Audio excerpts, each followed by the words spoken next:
Yes, మీరు చూడబోతున్నటువంటి ఈ వార్త అత్యంత ఘోరం, దారుణం. ఎందుకంటే అక్రమ సంబంధాల మోజులో పడి కుటుంబాల్ని వదులుకొని ఆఖరికి హత్యలు, ఆత్మహత్యల దగ్గరికి దారితీస్తున్నటువంటి అనేక సందర్భాలు మనం చూస్తూనే ఉన్నాం. ఒక ఒక భార్య తన అక్రమ సంబంధం మోజుతో ఏకంగా ముగ్గురు పిల్లల్ని చచ్చిపోయేలా చేసింది, చంపేసేలా చేసింది. తమిళనాడు తంజావూరులో ఈ ఘోరం జరిగింది. తను పెళ్లి చేసుకున్నటువంటి, అగ్నిసాక్షిగా పెళ్లి చేసుకున్న భార్య ఒక ప్రియుడి మోజులో పడి ఆ ప్రియుడితో వెళ్ళిపోయిందని ఆగ్రహం చెందాడు ఒక భర్త. సో ఆ ఆగ్రహం పిల్లలపైన చూపించాడు. ముగ్గురు పిల్లల్ని అతి కిరాతకంగా నరికి చంపేశాడు తండ్రి వినోద్ కుమార్, నిత్య ఇద్దరు భార్యాభర్తలు. వీరికి ముగ్గురు పిల్లలున్నారు. 2 అమ్మాయిలు, 1 అబ్బాయి. ఓవియా అని 12 సంవత్సరాల అమ్మాయి ఉంది. తర్వాత కీర్తి అని 8 సంవత్సరాల అమ్మాయి ఉంది. తర్వాత ఈశ్వరన్ 5 సంవత్సరాల బాబు ఉన్నాడు. సో వీళ్ళ ముగ్గురిని అత్యంత దారుణంగా, కిరాతకంగా తండ్రి చంపేశాడు. ఎందుకంటే తన భార్య ఇటీవల సోషల్ మీడియాలో తన భార్యకి ఒక వ్యక్తి పరిచయం అయ్యాడు. సో ఆ వ్యక్తితో తను మాట్లాడడం, మెసేజ్లు, చాటింగ్లు, ఇంకా అది వివాహేతర సంబంధం దాకా దారితీసింది. అది భర్తకు తెలిసి మందలించాడు. అయినా కూడా తన బుద్ధి మార్చుకోలేదు. 6 నెలల కింద భర్తని, పిల్లల్ని విడిచిపెట్టి ఆమె వెళ్ళిపోయింది. సో దీంతో ఆ యువకుడితో వెళ్ళిపోయిన తర్వాత చాలాసార్లు ఫోన్లో సంప్రదించాడు, కాంటాక్ట్ చేశాడు. పిల్లలు పెద్దవాళ్ళు అవుతున్నారు, 3 పిల్లలు ఉన్నారు, నువ్వు ఇలా చేయడం కరెక్ట్ కాదు అంటూ ఎంతో ఒప్పించే ప్రయత్నం చేశాడు. సో భవిష్యత్తు ఇంకా చాలా ఉంది, జరిగిందేదో జరిగిపోయింది. పిల్లల భవిష్యత్తు కోసమైనా నువ్వు అతన్ని వదిలేసి రావాలి, పిల్లల కోసం రావాలి అని ఎన్నిసార్లు పిలిచినా కూడా తన మోజులో నుంచి ఆమె బయటకు రాలేదు. సో దీంతో తీవ్ర మనస్తాపం చెందాడు, తీవ్ర ఆగ్రహానికి గురయ్యాడు. ఇంకా ఏం చేయాలో అర్థం కాక ఆ భర్త, అంటే ఆ పిల్లల తండ్రి, అతి కిరాతకంగా ఆ 3 పిల్లల్ని, మీరు చూడండి విజువల్స్లో ఎంత ముద్దుగా ఉన్నారో. సో ఆమె నిత్య. సో తన భార్య మరొక సోషల్ మీడియాలో పరిచయమైనటువంటి ఒక వ్యక్తితో వెళ్ళిపోయింది. తన 3 పిల్లల్ని వదిలేసి వెళ్ళిపోయింది. ఎంత రమ్మన్నా రాలేదు. ఎంతో బతిమలాడి చూశాడు. భవిష్యత్తు ఏంటో తెలియజేశాడు. జీవితం అంటే ఎట్లా ఉంటుందో తెలియజేశాడు. అయినా కూడా తను అర్థం చేసుకోకుండా, పిల్లల కోసమైనా కూడా రాకుండా, తన ఒక అక్రమ సంబంధం మోజులో, ఆ ప్రియుడి మోజులో పడి నిండు కుటుంబాన్ని ఇవాళ బలి తీసుకుంది ఆ మహిళ. సో భర్త చూడండి, ఆ 3 పిల్లలు ఎంత దారుణంగా ఉన్నాయంటే, మన దగ్గర విజువల్స్ ఉన్నాయి, బిగ్ టీవీ దగ్గర విజువల్స్ ఉన్నాయి. ఆ విజువల్స్ చూడడానికి కూడా మనకు ధైర్యం సరిపోవట్లేదు. అంత దారుణంగా రక్తపు మడుగులో ఆ 3 పిల్లల్ని చాలా దారుణంగా, అసలు ఆ చేతులు ఎట్లా వచ్చాయో తండ్రికి అర్థం కావట్లేదు. సో మనసు ఎట్లా వచ్చింది నిజంగా. సరే, భార్య వెళ్ళిపోయింది, రమ్మన్నా రాలేదు, ఎంత బతిమలాడినా రాలేదు, తను ఏదో మోజులో ఉంది, ఓకే. కానీ ఆ 3 పిల్లల్ని చంపేంత అసహనానికి ఆ తండ్రి ఎందుకు గురయ్యాడు? ఆ 3 పిల్లల్ని ఒకరి తర్వాత ఒకరిని అత్యంత దారుణంగా నరికి చంపడానికి అసలు ఆ తండ్రికి చేతులు ఎట్లా వచ్చాయో అర్థం కావట్లేదు. అంటే తన భార్య మీద కోపాన్ని, తన భార్య మీద ఉన్నటువంటి అసహనాన్ని, తన భార్య మీద ఉన్నటువంటి వ్యతిరేకతని 3 పిల్లలపైన చూపించాడు. చాలా దారుణమైనటువంటి రిజల్ట్స్ ఉన్నాయి. ఎందుకంటే కొన్ని కండిషన్స్, కొన్ని రూల్స్ ఉన్నాయి కాబట్టి అవి చూపించలేకపోతున్నాం. ఎందుకంటే చాలా వరకు మనం యాక్సిడెంట్స్ కావచ్చు, కొన్ని మర్డర్స్ కావచ్చు చూపిస్తారు ఈవెన్, కానీ ఇది చూపించలేకపోతున్నాము అంటే అర్థం చేసుకోండి ఆ విజువల్ తీవ్రత ఎంత ఉందో. అత్యంత దారుణంగా ఉంది ఆ 3 పిల్లల మృతదేహాలు రక్తపు మడుగులో ఉన్నటువంటి విజువల్స్. అసలు తండ్రికి ఎట్లా చేతులు వచ్చాయి, ఎట్లా మనసు వచ్చింది? ఆ పిల్లల కోసమైనా తను ధైర్యంగా ఉండి ఆ పిల్లలకు చాలా ధైర్యం చెప్పేసి జీవితంలో ఆ పిల్లల్ని ఎదిగేలా చేయాల్సినటువంటి తండ్రి ఇంత తీవ్రమైనటువంటి అసహనానికి, ఆగ్రహానికి గురై తన భార్య మీద వచ్చినటువంటి కోపాన్ని పిల్లల మీద చూపించాడు. ఆ పిల్లల్ని 3 పిల్లల్ని నిండు ప్రాణాలను తీసేశాడు అత్యంత దారుణంగా, కిరాతకంగా. మా ప్రతినిధి దామోదర్ మరింత సమాచారం అందిస్తారు. సో ఈ ఘటన పైన దామోదర్, చాలా విషాదకరం నిజంగా. అసలు ఆ విజువల్స్ చూడలేకపోతున్నాము, చూపించలేకపోతున్నాం జనానికి, అంత దారుణంగా ఉంది. అసలు ఎప్పుడు జరిగింది ఈ ఘటన, ఏంటిది, ఆ ఘటనకు సంబంధించిన పూర్తి డీటెయిల్స్ ఏంటి? రాజేష్, తమిళనాడులోని తంజావూరు జిల్లా మధుకూరు సమీపంలోని గోపాల సముద్రం ప్రాంతానికి చెందిన వినోద్ కుమార్ ఫోటోగ్రాఫర్.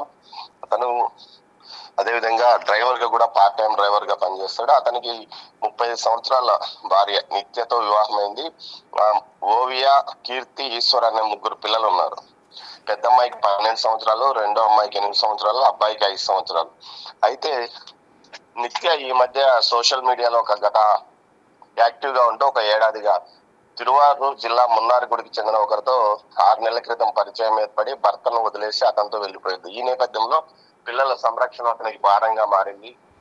వినోద్ కుమార్ భార్య దగ్గరికి వెళ్లి పిల్లల కోసమైనా నా వద్దకు రా అంటే ఆమె నేను రానని చెప్పిన పరిస్థితి. ఈ నేపథ్యంలో అతను నిన్న ఆమె పిల్లలకు స్వీట్స్ పెట్టి ఆ స్వీట్స్ తింటున్న సమయంలో వారి 3 పిల్లల గొంతు కోసేశాడు. రక్తం అడుగులో వారు ఎక్కడికక్కడే ప్రాణాలు కోల్పోయిన తర్వాత వినోద్ కుమార్ మధుకూర్ పోలీస్ స్టేషన్ కు వచ్చి లొంగిపోయాడు. మొత్తం మీద భార్యాభర్తల మధ్య అవగాహన లేకపోవడము, దీంతో పాటు ఏదైతే సామాజిక మాధ్యమాల ద్వారా వచ్చిన ఆకర్షణతో ఆమె వెళ్లిపోవడంతో ఇతను ఫ్రస్ట్రేషన్ కు ఒత్తిడికి లోనై ఇక పిల్లలను తాను చూసుకోలేననే బాధతోనే ఇతను ఈ విధంగా దారుణానికి పాల్పడ్డాడని స్థానికులు చెబుతున్న పరిస్థితి. మొత్తం మీద పిల్లలు చాలా రోజుల నుంచి జరుగుతున్నప్పుడు అంటే వాళ్ళకి ఎవరికన్నా వాళ్ళ బంధువులకో వాళ్ళ స్నేహితులకో ఇదంతా ఇష్యూ తెలియలేదా? తెలిసేమన్నా మధ్యలో వచ్చి ఆమెని ఒప్పించే ప్రయత్నం ఏమైనా జరగలేదా? ఇదంతా ఏమన్నా జరిగినట్టు తెలుస్తుందా? యువకుడి ప్రేమ మోజులో ఏదైతే మత్తులో ఉన్న సౌమ్య పలుమార్లు అతను ఏదైతే వినోద్ కుమార్ గాని సౌమ్య తల్లిదండ్రులు గాని వెళ్ళి నువ్వు నీ పిల్లలను వదిలేసి వెళ్ళావు. సౌమ్యనా నిత్యానా? దామోదర్ నిత్య అంటున్నారు. పలుమార్లు వెళ్ళి ఆమెను రమ్మని బ్రతిమాలినప్పటికీ ఆమె ఎంత మాత్రం అంగీకరించకపోవడంతో పాటు ఇతన్ని హేళనగా మాట్లాడినట్లు సమాచారం. దీంతో అతను మానసికంగా మరింతగా కుంగిపోయాడు. మొత్తం మీద పిల్లల సంరక్షణ భారాన్ని చూడలేకపోవడం, ఏదైతే డ్రైవర్ గాని ఫోటోగ్రాఫర్ గాని నిరంతరము అవుట్డోర్ లో ఉన్న వ్యక్తి, కానీ సమీప బంధువులు గాని అతను ఇంకో ఎవరినైనా చూసుకుని వారి సంరక్షణ చూడాల్సింది. కానీ అతను ఆ విషయాన్ని గురించి ఆలోచించిండగా 3 పిల్లలను దారుణంగా చంపివేయడం పైన అది సంచలనం కలిగించిందని తంజావూరు జిల్లాలో అని చెప్పొచ్చు. ముక్కుపచ్చలారని 3 పిల్లలను దారుణంగా హత్య చేయడమే కాకుండా హత్య చేసి నేరుగా పోలీస్ స్టేషన్ కు లొంగిపోయిన పరిస్థితి. మొత్తం మీద సామాజిక మాధ్యమాలు కుటుంబాల్లో ఏ విధంగా చిచ్చు పెడుతున్నాయి సోషల్ మీడియా అనేది ఇప్పుడు అర్థమవుతుంది. చాలా వరకు సోషల్ మీడియాలోను ఫేస్బుక్ లోను పరిచయమైన వారిని ప్రేమించి పెళ్లి చేసుకోవడం, ఆ తర్వాత వారు సరిగా చూసుకోకపోవడము, తర్వాత ఆత్మహత్యలకు హత్యలకు పాల్పడడం, ఇలాంటి ఘటనలు చోటు చేసుకుంటున్నాయి. తాజాగా కాళహస్తిలో కూడా ఏదైతే వివాహిత ఒకరు తన భర్తను వదిలివేసి శ్రీకాకుళం ప్రాంతం నుంచి వచ్చి కాళహస్తిలో ఉన్న యువకుడితో వ్యవహారం నడిపింది. ఆ తర్వాత అతను ఆమెను తన దగ్గరే ఉంచుకున్నాడు. కానీ కొన్ని కారణాల తర్వాత ఆమె శవమై తేలింది. అది హత్య ఆత్మహత్య అనేది ఇప్పటికీ ఫజిల్ గానే ఉంది. ఇలాంటి ఘటనలు పెద్ద ఎత్తున చోటు చేసుకుంటున్న నేపథ్యంలో సోషల్ మీడియా కుటుంబాన్ని ఏ విధంగా చిచ్చు పెడుతుందో అర్థమవుతుంది. మొత్తం మీద మరొకరు సోషల్ మీడియాకు బలయ్యారని మాత్రం 3 చిన్నారులు బలయ్యారు. ఏదైతే తల్లిదండ్రుల మధ్య అవగాహన లేకపోవడం, తల్లి వదిలి వెళ్ళిపోవడం, ఏదైతే తల్లి అవసరమైన సమయం 12 సంవత్సరాలు 8 సంవత్సరాల అమ్మాయిలు ఉన్నప్పుడు ఆ సమయంలోనే తల్లి బాధ్యత ఎక్కువగా ఉంటుంది. అలాంటి సమయంలో తండ్రి కొంత దూరంగా ఉండకపోవడం, అంటే అతని వృత్తిరీత్యా దూరంగా ఉండడంతో వారు ఇబ్బందులు పడుతున్న పరిస్థితి, మానసికంగా కుంగిపోవడము, అదే విధంగా భార్య వెళ్ళిపోయిందంటూ ఇతరులు స్నేహితులు అంటే అతని సమీపంలో ఉన్నవారు ఇతని వ్యవహారాన్ని ప్రశ్నించడం, ఇతని చేతకంతనం వల్లనే అమ్మాయి వెళ్ళిపోయిందంటూ మాట్లాడము, వీటినన్నింటినీ భరించలేక ఈ విధంగా అతను ఆత్మహత్యకు పాల్పడ్డాడు. నిన్న మనం ఏదైతే రేణిగుంటలో ఒక ఇష్యూ చూసాం, భార్య వెళ్ళిపోవడంతో ఎగతాళి చేస్తున్నారనే మానసిక భ్రమలో ఒక యువకుడు తన ఎదురుగా నవ్వాడంటూ మేస్త్రి అనే వ్యక్తి భార్య వెళ్ళిపోవడంతో అతను ఆ యువకుడు నవ్వాడని ఆ యువకుడిని చంపివేసిన పరిస్థితి. ఈ విధంగా మానసికంగా వారు ఇబ్బంది పడి ఇతరులను చంపివేయడం ఘటన జరుగుతున్నాయి. ఈ నేపథ్యంలో తాజాగా నిన్న జరిగిన ఘటన 3 పిల్లలను ఏదైతే 3 పిల్లలను కాలరాచి వేసిందని చెప్పవచ్చు. Rajesh. Thank you Damodar. So అది చాలా ఘోరాతిఘోరమైనటువంటి ఘటన ఇది. సో తమిళనాడు తంజావూరులో జరిగింది. వినోద్ కుమార్, నిత్య ఇద్దరు భార్యాభర్తలు, వాళ్ళకి 3 పిల్లలు. 12 సంవత్సరాల ఓవియా ఉంది, 8 సంవత్సరాల కీర్తి అనే అమ్మాయి ఉంది, తర్వాత ఈశ్వరన్ 5 సంవత్సరాలు. ఈ 3 పిల్లల్ని వదిలేసి సోషల్ మీడియాలో ఏర్పడినటువంటి కొత్త పరిచయంతో ఆమె అట్రాక్ట్ అయిపోయింది. సో కుటుంబాన్ని వదిలేసి వాడితో వెళ్ళిపోయింది. సో ఎంత దారుణం, ఎంత ఘోరం ఇది. సో పిల్లల భవిష్యత్తు ఏంటి, వాళ్ళ కుటుంబ భవిష్యత్తు ఏంటి, ఏమాత్రం ఆలోచించాలంటే ఒక కుటుంబం బాగా స్ట్రాంగ్ కావడానికి, స్ట్రాంగ్గా నిలబడడానికి భార్యనే చాలా ఎక్కువగా దోహదపడుతుంటుంది. సో అటువంటి భార్య ఇప్పుడు బాధ్యతారహితంగా 3 పిల్లల్ని వదిలేసి, దట్టు 12 సంవత్సరాల అమ్మాయి అంటే ఈ వయసులో ఆడపిల్లకి డెఫినెట్గా అమ్మ ఎప్పుడు దగ్గర ఉండాల్సినటువంటి అవసరం ఉంటుంది. కానీ అట్లా కాకుండా తనకి ఒక అక్రమ సంబంధం మోజులో, ఒక కొత్త పరిచయం మోజులో, సోషల్ మీడియా మోజులో కుటుంబాన్ని వదిలేసి వెళ్ళిపోయింది. సో నా భర్త వినోద్ కుమార్ ఎన్నోసార్లు ప్రయత్నం చేసి చూశాడు, పిల్లలున్నారు, వాళ్ళ భవిష్యత్తు కోసం తిరిగి రావాలని అన్నాడు. కానీ అయినా కూడా ఆమె ఏమాత్రం ఆ మత్తులో, అంటే ఇప్పటికే ఉన్నటువంటి ఆ కళ్ళకు కప్పేసినటువంటి ఆ సోషల్ మీడియా, ఆ ప్రియుడి మోజులో ఇవేమీ కనపడలేదు. సో భర్త పిలిచినా కూడా ఆమె రాకపోవడంతో చాలా అసహనానికి గురయ్యాడు ఆయన. ఇప్పుడు నిజంగా ఎంత దారుణంగా గొంతు కోసి చంపేశాడంటే మొత్తం రక్తపు మడుగులో పిల్లల విజువల్స్ కూడా చూపించాలనేంత చాలా దారుణంగా. సో ఇప్పుడు తండ్రిని కిరాతకుడు అనాలా అనకూడదా అని కూడా అర్థం కాని పరిస్థితి. నిజంగా అన్నీ బాగుండి అంత దారుణంగా చేస్తే కిరాతకుడు అనొచ్చేమో, కానీ మరి ఆగ్రహం, భార్య మీద కోపం, అసహనం, ఏం చేయాలో తెలియనటువంటి ఒక బ్లాంక్ అయిపోవడం. ఎందుకంటే తను వృత్తిరీత్యా ఫోటోగ్రాఫర్ అని చెప్తున్నారు, తర్వాత ఏదో క్యాబ్ డ్రైవర్ అంటున్నారు. సో ఇవన్నీ ఉన్నాయి కాబట్టి పిల్లల్ని చూసుకోలేకపోతున్నాడు, ఇంకా తనకి ఏం చేయాలో అర్థం కాలేదు. సో కిరాతకుడు అనాలా, అంతంత కిరాతకంగా చంపేశాడు. వాస్తవానికి చాలా కిరాతకంగా చంపేశాడు. అసలు ఆ చేతులు ఎట్లొచ్చాయో నిజంగా అర్థం కావట్లేదు. అసలు ఆలోచన వచ్చినప్పుడు ఆ ఆలోచననే ఎందుకు అతను విరమించుకోలేదో అర్థం కావట్లేదు. చాలా దారుణంగా రక్తపు మడుగులో ఉన్నటువంటి విజువల్స్ మీకు చూపించలేకపోతున్నాం, అంత దారుణంగా ఉన్నాయి. సో అసలు ఎంత కిరాతకంగా, అంటే కిరాతకుడు అనాలా అనకూడదు కూడా అర్థం కావట్లేదు. ఎందుకంటే భార్య చేసినటువంటి పనికి ఏం చేయాలో అర్థం కాలేదు. తనకి రమ్మన్నాడు, అయినా కూడా రాలేదు. సో ఇట్లా నిండు ఒక కుటుంబాన్ని 3 పిల్లల్ని, వాళ్ళ భవిష్యత్తు ఇక్కడే ఇంకా మొత్తం ఏకంగా చంపేసిన తర్వాత, అంటే ఒక కుటుంబాన్ని ఈ రకంగా ఒక చిత్రవధ చేసే విధంగా కుటుంబం మొత్తం ఆ 3 పిల్లలు, అంటే వాళ్ళకి ఎంత సుదీర్ఘమైన భవిష్యత్తు ఉంది, ఇంకా వాళ్ళకి గొప్ప జీవితాన్ని అందించేటువంటి తల్లిదండ్రులు వాళ్ళిద్దరూ. ఆమెమో బాధ్యతారాహిత్యంగా వెళ్ళిపోయింది, తండ్రికి ఏం చేయాలో అర్థం కాక ఉన్న 3 పిల్లల్ని చంపేసుకున్నాడు. అంటే ఎంత దారుణం ఇది. అక్రమ సంబంధాల మోజు కొంతవరకు బాగానే ఉండొచ్చు, కానీ అది శృతి మించి ఇవాళ కుటుంబాలు, జీవితాలు, ప్రాణాలు పోతున్నటువంటి పరిస్థితి. సో ఇప్పుడు ఆమె కూడా తర్వాత రియలైజ్ అవుతుంది. ఆమె కొంతకాలం తర్వాత డెఫినెట్గా రియలైజ్ అవుతుంది. రియలైజ్ అయినా కూడా ఏంటి ఉపయోగం? పిల్లలు వస్తారా? రారు. పోయిన ప్రాణాలు వస్తాయా? తన భర్తతో ఉంటుందా? ఇంకా జీవితానికి అర్థం ఏంటి? ఇప్పుడు నిండు ప్రాణాలని, 3 పిల్లల్ని పోగొట్టుకున్న తర్వాత, తన మోజంతా తీరిన తర్వాత ఆమె తిరిగి భర్త దగ్గరికి వస్తే ఏంటి ఉపయోగం? ఆ పిల్లలు మళ్ళీ వస్తారా? సో ఇవి బాగానే ఉంటాయి, అక్రమ సంబంధాలు, ఈ సోషల్ మీడియా పరిచయాలు కాస్త ఫస్ట్ బిగినింగ్లో ఎంటర్టైన్మెంట్గా బాగానే ఉంటాయేమో, కానీ అది ఎక్కడ వరకు ఆగాలో అక్కడే ఆగిపోవాలి. అది ఇట్లా పూర్తి ఆ మోజులో పడిపోయి, పూర్తిగా దాంట్లో ఏకంగా కుటుంబాన్ని వదిలేసి, భర్తని వదిలేసి, పిల్లల్ని వదిలేసి ఈ రకంగా పోయిన తర్వాత ఆ మోజులో పడి తను ఏం చేయాలో, తను మానసికంగా దృఢంగా ఉంటే ఓకే, తను కూడా ఇంకేమైనా చేసుకుంటే, తను కూడా ఏమన్నా ఇంకేదైనా నిర్ణయం తీసుకుంటే, ఒకసారి కుటుంబం గురించి ఆలోచించాలి కదా. కుటుంబం గురించి ఆలోచించకుండా, వాళ్ళ పిల్లల జీవితాల గురించి, పిల్లల ప్రాణాల గురించి ఆలోచించకుండా ఆ రకంగా ప్రియుడి మోజులో సోషల్ మీడియాలో పరిచయమైనటువంటి ఒక వ్యక్తితో ఆమె వెళ్ళిపోవడం వల్ల భర్త తీవ్ర మనస్తాపానికి గురయ్యాడు.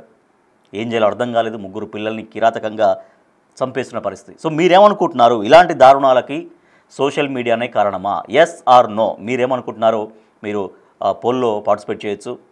సో ఇట్లా అంటే ఒక బాధ్యత రాహిత్యంగా వ్యవహరించడం వల్ల, దట్టు భార్యకు ఎక్కువ బాధ్యత ఉండాలి కుటుంబం పట్ల, అంటే ఇద్దరికి ఉండాలి. కానీ వెన్ కంపేర్ డెఫినెట్గా ఒక స్త్రీకి ఎక్కువగా ఒక కుటుంబాన్ని నిలబెట్టాలి, కుటుంబాన్ని స్ట్రెంథెన్ చేయాలి, వాళ్ళ పిల్లల్ని సమాజంలో ఒక మంచి పొజిషన్లో ఉంచాలన్నటువంటి బాధ్యత ఎక్కువగా స్త్రీలలో ఎక్కువగా కనిపిస్తుంటుంది మనకి న్యాచురల్గా.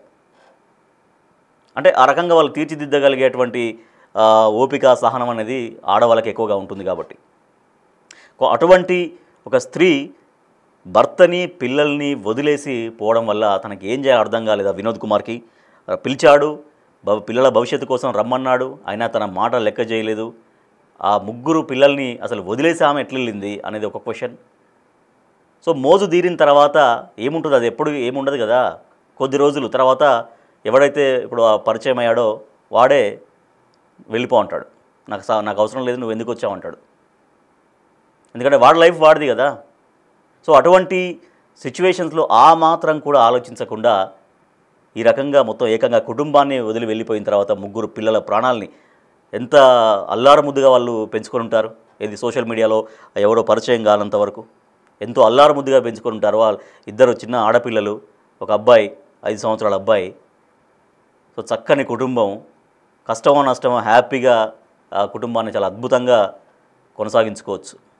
కానీ ఇట్లా సోషల్ మీడియా మోజులో పడి ఆ మోజు ఎంతకాలం ఉండదు. బిగినింగ్లో బాగానే ఉంటుంది, తర్వాత ఏమీ ఉండదు. మళ్ళీ నీ జీవితం నీకే ఉంటుంది. కాబట్టి ఇప్పుడు తిరిగి మళ్ళీ నువ్వు వచ్చిన తర్వాత నీ భర్తతో ఉండలేవు, నీ పిల్లలు ఆల్రెడీ చనిపోయారు. ఇంత దారుణానికి ఒడిగడుతున్నటువంటి పరిస్థితులు మనకు నిత్యం కనిపిస్తూనే ఉన్నాయి. సో ఎన్నో మనకి ఉదంతాలు ఉన్నా కూడా కొంతమంది ఇదే రకంగా తమ బుద్ధి మార్చుకోకుండా ఈ రకంగా కుటుంబాలని, పిల్లల్ని, వాళ్ళ ప్రాణాలని పోగొట్టేదాకా తీసుకొస్తున్నటువంటి పరిస్థితి. సో అదే ముగ్గురు పిల్లల్ని అత్యంత దారుణంగా చంపేశాడు తండ్రి. తర్వాత నేరుగా ఆయన వెళ్ళి పోలీసులకు లొంగిపోయాడు. సో ఈ దారుణమైనటువంటి ఘటన తమిళనాడు రాష్ట్రంలోని తంజావూరులో జరిగింది. సో ఇలాంటి దారుణాలకు సోషల్ మీడియాలోనే కారణమా అనేదానికి మీరేమనుకుంటారు ఒకసారి మనం చూద్దాం. ఎంతవరకు అంగీకరించారు? ఎస్, 100% సోషల్ మీడియానే కారణం. ఇటువంటి వాటికి సోషల్ మీడియానే కారణం. కుటుంబాల్లో ఈ రకంగా చిచ్చులు పెట్టడానికి, కుటుంబాలు ఇట్లా విచ్ఛిన్నం కావడానికి 100% సోషల్ మీడియానే కారణం అనేది చాలామంది బిగ్ టీవీ పోల్లో చెప్పినటువంటి అంశం. సో ఇట్లా ఎంత దారుణాలు మనకు జరుగుతున్నాయి, కానీ వేరే చోట జరిగిన తర్వాత కూడా నేర్చుకోకుండా తమ జీవితాలను కూడా నాశనం చేసుకుంటున్నారు. సో ఇప్పుడు ఆమె ఇటువంటి సంఘటనలు ఎన్నో చూసుంటుంది. ఇటువంటి ఇష్యూస్, ఇటువంటి సంఘటనలు, హత్యలు లేదా ఆత్మహత్యలు, ప్రియుడితోటి భర్తను చంపించడాలు లేదా భర్త భార్యను చంపించడాలు, అక్రమ సంబంధం కోసం పిల్లల్ని చంపించడాలు గతంలో ఆమె కూడా చూసి ఉంటుంది. ఇటువంటి వార్తలన్నీ కూడా తట్టు మళ్ళీ అదే పని ఆమె చేయాల్సి వచ్చింది. అంటే ఒక దగ్గర జరిగిన తర్వాత కూడా చాలామంది దాన్ని చూసి నేర్చుకోవట్లేరు. నో, ఇలా చేయకూడదు, ఏమైనా ఆలోచన వస్తే అక్కడే దాన్ని డ్రాప్ చేసుకుందాం, ఇటువంటి జోలికి వెళ్ళొద్దు అన్నటువంటి దీంట్లో ఎక్కువగా మహిళలది అంటే లేడీస్ది చాలా వరకు ఒక కుటుంబం కోసం నిలబడేటువంటి తత్వం ఉండాలి. కానీ ఈ రకంగా బాధ్యత రాహిత్యంగా వెళ్ళిపోవడం, తనకేం చేయాలో అర్థం కాక ఆ భర్త ముగ్గురు పిల్లల్ని చంపేయడం చాలా దారుణం, చాలా ఘోరం.